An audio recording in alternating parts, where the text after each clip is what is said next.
Hi everyone. మనం ఈ వీడియోలో శాతవాహనుల పూర్వయుగం కన్నా ముందున్న పరిస్థితులు ఏంటి, ఆంధ్ర అనే పదం ఎలా వచ్చింది, ఆంధ్ర అనే పదం ఎక్కడెక్కడ ఉంటుందనే విషయాలు ఈ వీడియోలో నేర్చుకుందాం. మరి మనకు శాతవాహనుల పూర్వయుగం దాని గురించి అధ్యయనం చేసిన వ్యక్తి ఎవరయ్యా అంటే రాబర్ట్ బ్రూస్ రూట్. ఇతను 19వ శతాబ్దంలో అధ్యయనం చేయడం జరిగింది. మరి ఆంధ్ర అనే పదాన్ని తొలిసారిగా ప్రస్తావిస్తున్న గ్రంథం ఏందయ్యా అంటే ఐతరేయ బ్రాహ్మణము.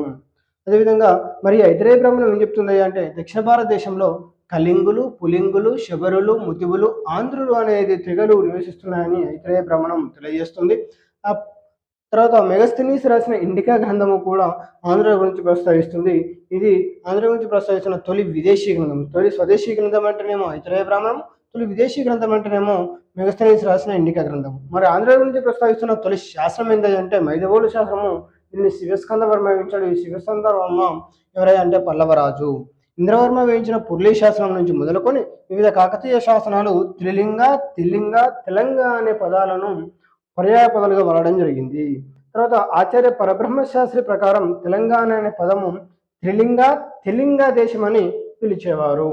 తర్వాత 1417లో వేయబడిన తెల్లాపూర్ శాసనం ప్రజెంట్ సంగారెడ్డి జిల్లాలో ఉంది. ఇది తెల్లాపూర్ శాసనం తొలిసారిగా తెలంగాణ అనే పదం లేదా తెలంగాణపురం అని స్పష్టంగా ఉండడం జరిగింది. అందులో శ్రీకృష్ణదేవరాయలు వేసినటువంటి తిరుమల శాసనం, అదేవిధంగా చిన్నగంచి శాసనాల్లో కూడా తెలంగాణ అనే పదం మనకు స్పష్టంగా కనిపిస్తుంది.